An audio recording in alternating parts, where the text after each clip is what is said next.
రాష్ట్ర ప్రయోజనాల విషయంలో రాజీ పడబోమని ముఖ్యమంత్రి చంద్రబాబు పునరుద్ఘాటించారు.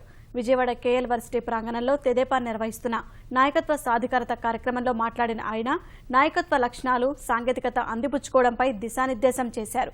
ప్రత్యేక ప్యాకేజీ, హోదాకు ఉన్న తేడా, ప్యాకేజీ వల్ల వచ్చే లాభాలపై నేతలకు అవగాహన కల్పించారు.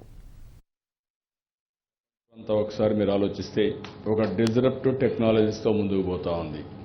ఈ టెక్నాలజికల్ ఏజ్లో మనం ఒకసారి ఆలోచించినప్పుడు ఏ రాజకీయ నాయకుడు కానీ, ఏ ఆర్గనైజేషన్ కానీ, అదే మరిగా ఏ కుటుంబం కానీ ఇవన్నీ కూడా సమర్థవంతంగా అడాప్ట్ చేసుకోగలిగితే దానివల్ల ఫలితాలు వస్తాయి. పార్టీ పెట్టినప్పటి నుంచి కూడా ఉపన్యాసాలు ఇవ్వడం దగ్గర నుంచి, సబ్జెక్టు దగ్గర నుంచి సమర్థత పెంచుకోవడానికి ఎప్పటికప్పుడు మనం శ్రీకారం చుట్టాం.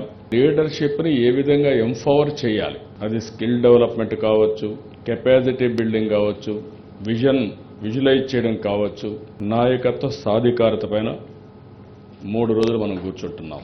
ఇక్కడుండే టీం కానీ సమర్థవంతంగా పనిచేస్తే లాస్ట్ మైల్ అంటే క్షేత్రస్థాయి గ్రామాల్లో మనం అనుకున్నది రియల్ టైం చేసే అవకాశం వస్తుంది.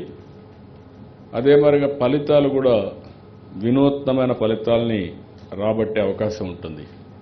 ఇండస్ట్రీస్ పెట్టుబడులు పెరిగింది. జనరల్గా ఇన్వెస్టర్స్ మీట్లో వచ్చే ప్రపోజల్స్ MOUs 20-30% కూడా ఎన్కాష్ కావు. అలాంటిది 70-80% ఎన్కాష్ అయ్యే అవకాశం ఉంది.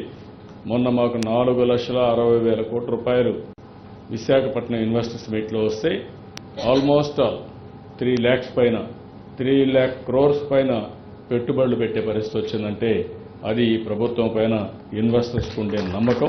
ఇటుకే 1,50,000 కోట్ల రూపాయల పెట్టుబడులు వచ్చాయి, గ్రౌండ్ అయినాయి, పనులు కూడా ప్రారంభించాం.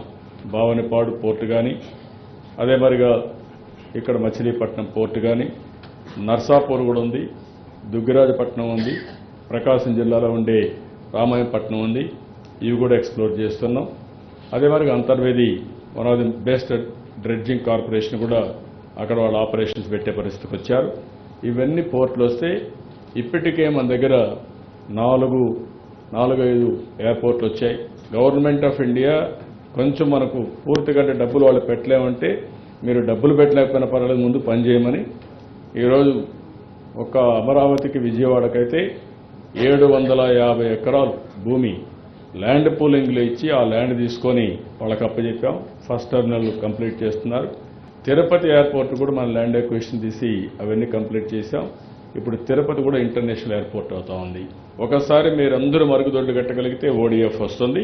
వర్మీ కాంపోస్ట్కి మీరు పోగలిగితే ఇంటింటికాడ చెత్త కలెక్ట్ చేయడం కూడా నరేగాకి ఇచ్చాం, దానికి కూడా బాధ లేదు. అది తీసుకొచ్చి వర్మీ కాంపోస్ట్కి 4 లక్షల రూపాయలు షెడ్లు వేసుకోవడానికి టెక్నాలజీ డబ్బులు ఇస్తున్నాం. దీన్ని ఒక ఉద్యమ స్ఫూర్తితో తీసుకోగలిగితే అన్ని ఊర్లు క్లీన్ విలేజెస్గా తయారవుతాయి. ఈరోజు ఆల్ ఇండియా లెవెల్లో 1.8% ఫస్ట్ క్వార్టర్ గ్రోత్ రేట్ అయితే మంది 22.7% వచ్చింది. ఇది ఒక చరిత్ర. లాస్ట్ ఇయర్ ఆల్ ఇండియా లెవెల్లో 7.5% గ్రోత్ వస్తే మంది 10.99% వచ్చింది. ఈసారి ఫస్ట్ క్వార్టర్లో ఆల్ ఇండియా లెవెల్లో 7.3 వస్తే మంది 12.26 అంటే 5% ఎక్కువ గ్రో కాగలిగాం.